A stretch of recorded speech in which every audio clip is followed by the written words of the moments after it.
About 3 weeks ago, I managed to unlock Super Scroll and complete Dark Dimension 6. And so I thought I'd put a little post up about that on social media and on my YouTube community.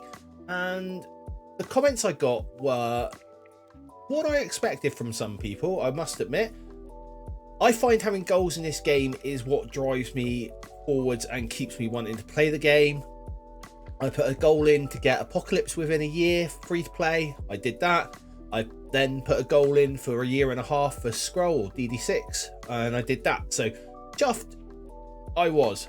But I did get some comments from community members, and they went a bit like this. I find it hard to believe you got Scroll as free to play in that time. If you got the Scroll in 2 years, you are a big time whale. Not possible in 2 years and not up for discussion. The mats and power cores needed make it impossible in 2 years without a lot of major purchases, or you're a hacking genius. If I was a hacking genius, I definitely wouldn't be making YouTube videos because I'd be making a lot of money hacking. And the nicest comment I got was free to play an end game in a year and a half. How TF did you do that? And I'm going to answer that question today. So if you want to know how I got to the end game in a year and a half free to play, then join me in this video. What is going on, everyone? I'm BPG and welcome back to the channel. If this is your first time here, I make content for Marvel Strike Force, normally at least one video per week about the events that go on, but occasionally I get time to make these ones as well, and I want to make content that lasts. If you find the content in this video useful, please do consider liking, subscribing to the channel so you know when I upload more content. And hey, if you're new around here, why not pop a comment in the comments down below? I love to talk to you guys in the community, and I do answer every single comment. The video that I want to do today is which is better for progression, wide rosters versus tool rosters. And this wide versus tool roster explains a lot as to how I have achieved what I've achieved within a year and a half without spending any money, completely free to play. I want to give a massive shout out to Jade. They are a member of the community. I have been speaking to them over Discord. They have a very different way of playing the game to myself, although we have been playing for a very similar amount of time in days logged in. And yeah, our play styles are different, and so where we've got to in the game is completely different as well. So yeah, a massive shout out to Jade for this. And also, I do not want any bad comments about Jade's roster or anything like that in the comments below. They have done amazingly, they continue to do amazingly, and they play the game really well. And on the subject of playing the game, there is a golden rule that I want to stick by here, and this resonates with Jade's way of playing, and that is, it's your game, you play it your way.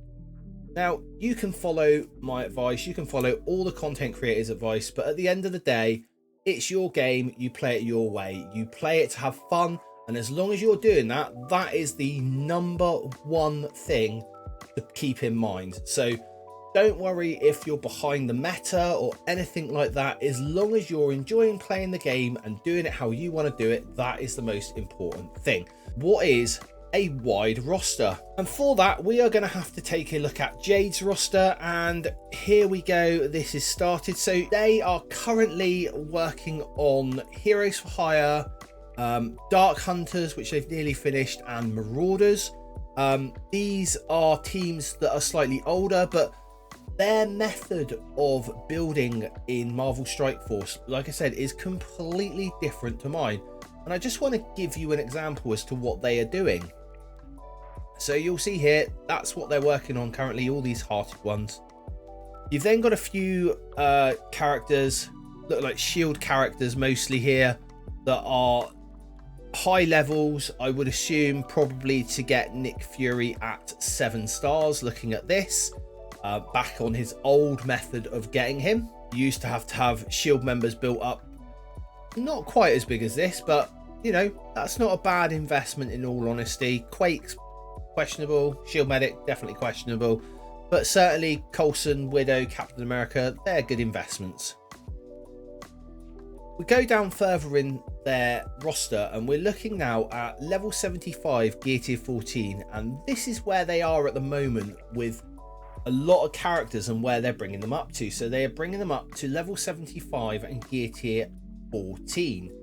Now there's going to be some characters here that you're going to cry about, like Kang the Conqueror only being at level 70, Ultron being at level 70. You know, these masters of evil, you know, been an Apex Crucible team for so long, being low, but they are happy playing the game this way, and I fully support it. If you're happy with playing the game this way, that is how you should play the game, definitely. But you will see here, this is a very, very wide roster. You know, things put up to level 70 gear tier 13, level 75 gear tier 14. So they've had some considerable resources spent on them. And we go down to Secret Defenders and some Hero Asgard. And they've done some of these a bit bigger to get through some of the Scourge nodes. I know that much. See, we've got Val here at gear tier 13. But as long as it's doing the raids that they are currently taking part in, that's all that matters. As long as they're able to hit their raid loads and clear their raid nodes that they're currently doing in their alliance, that's all that matters. Same with the war teams and stuff like that. As long as their war teams are at a level where they're hitting or able to make some impact in war and in Cosmic Crucible at the level that they're at, that's all that matters. Here, more gear tier 14 and 13 level 70s. And you'll see there's quite a lot of gear tier 13 and 14 level 70, 75 characters. And they've all got their ISO 4, which is really nice to see. Someone that also works on their ISOs at the same time. This is what I would consider a wide roster. This is a lot of characters that have been built and had investment put into them, and then very few characters that have no investment or very low investment put into them. And this is fine. This is how they want to play the game. It is absolutely fine. And also, in speaking to them, you know, there are teams that they regret not bringing up. Like, they really would like to put some resources into Hydra, but they just do not have enough resources to be able to do that because they've built wide. So that is what a wide roster is. Now let's have a look at what a tall roster is. And for that, we will hit my roster here. So this is on msf.gg. If you guys don't already use this, it is a brilliant tool on the Marvel Strike Force website. You can do your Dark Dimension planning on here and everything. But here you will see my roster. And you will see it is very, very top heavy. And all of a sudden we'll come down to a certain point. And there we go. Level 65 gear tier 12s.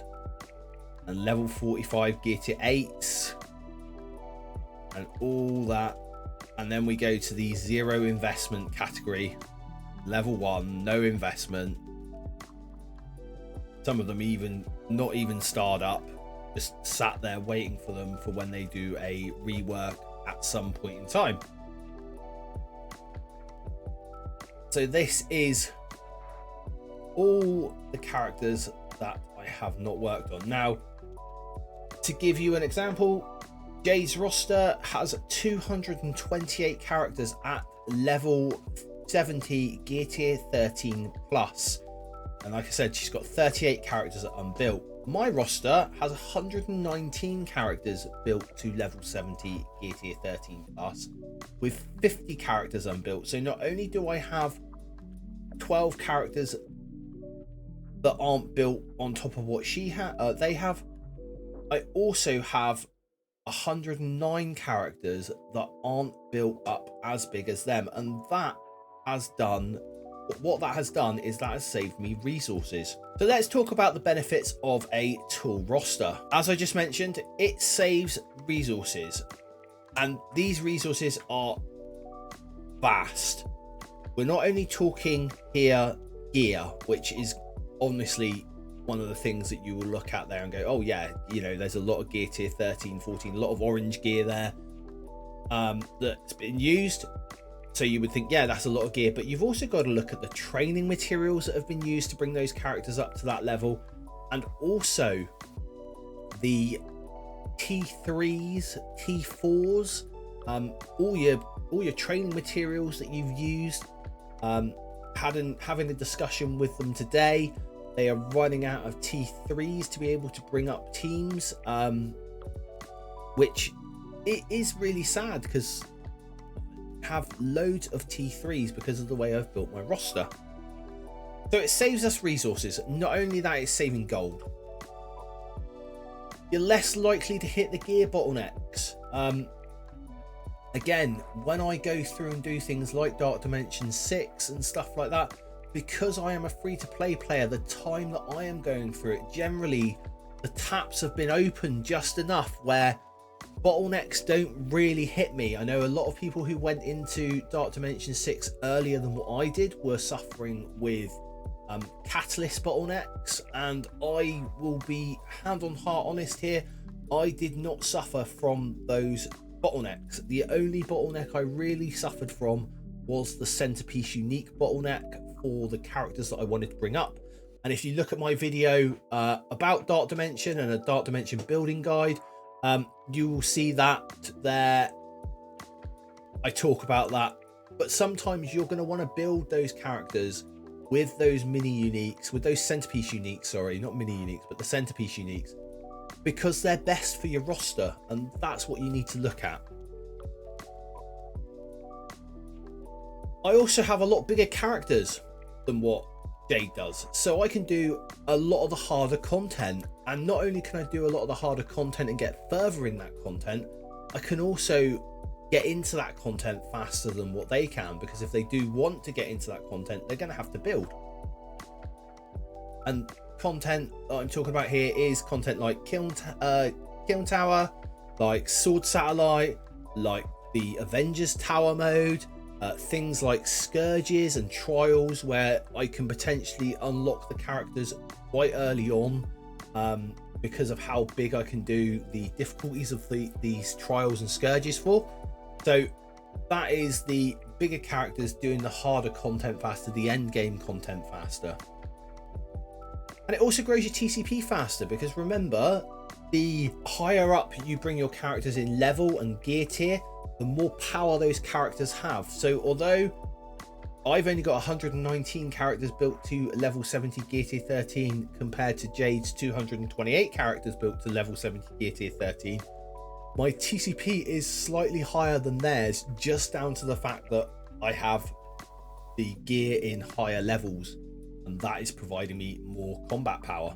Now, building a tool roster is not without its pitfalls. I can completely agree there. Let's go over a few of the pitfalls of building a tool roster and maybe discuss them a little bit. Reworks. This is where I get stuck every single time.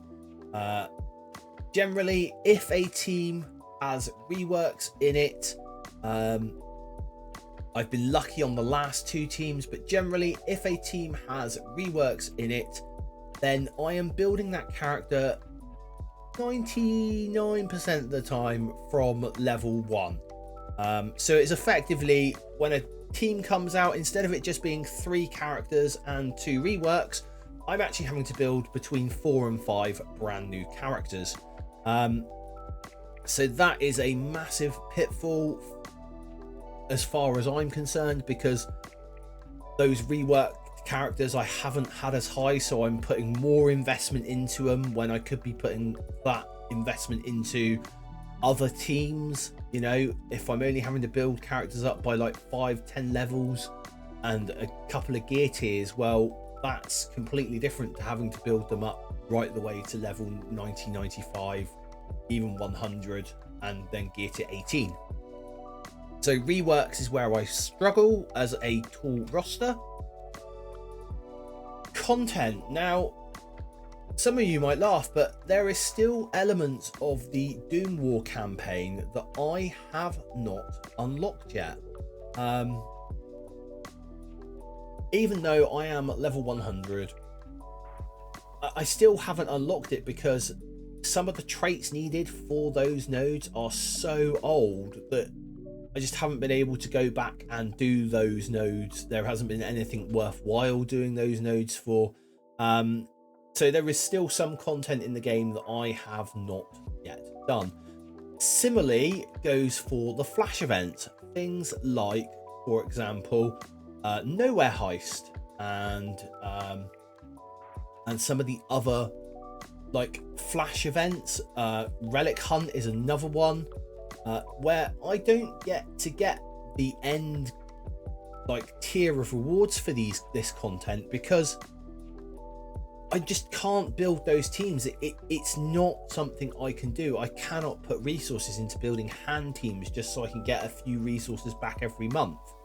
And similarly, I can't put resources into building Star-Lord and Rocket Raccoon and Invisible Woman and all that are on the Nowhere Heist team just so that I can, you know, get some rewards back of some promo credits.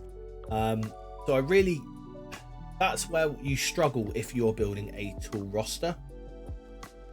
And lastly is agency. So again, if you watch a lot of the other content creators who are a lot more established than I am, I'm talking about the likes of Dorky Dad, I'm talking about the likes of Boylon, you will see that they have great agency because they have these massively, not just tool rosters, you know, not just big rosters, but wide rosters that go with it. And so the agency that I have for building things, sometimes if I have a Scourge or a trial, for example, the Black Cat trial where we had the Global Mystic node and then the Villain Mystic node, and then the Global Controller node, I've actually had to build characters up for that because they weren't originally in my roster apart from the Darkhold members. You know, I've had to build up things like Doom, which I had left to the side for a little while because I was focused on trying to get my raid teams and my arena teams in the right place. So these things do happen and you do lack agency with a tool roster. So there you have it. That is how, in a nutshell, I beat Dark Dimension 6 in the timescale that I did. I've built a very, very focused tool roster that has basically been focused on two areas mainly, which is arena and raids. I've then also concentrated on building for trials and Dark Dimensions. Those are the areas that I build for in my roster. There are certain teams that I have built now that I've completed Dark Dimension 6. I've got a little bit more agency to be able to build something else. But that is how you do it. Why not let me know down in the comments below what you do for your roster? Are you more like Jade and build a wide roster? Or are you more like me and build a tool roster? Let me know how long you've been playing and what your achievements have been. That would be amazing. If you found this content helpful, again, please do subscribe to the channel and like this video, and maybe even share it with some of your alliance mates if you think that might be helpful to them as well. And until next time, everyone, don't forget, stay positive.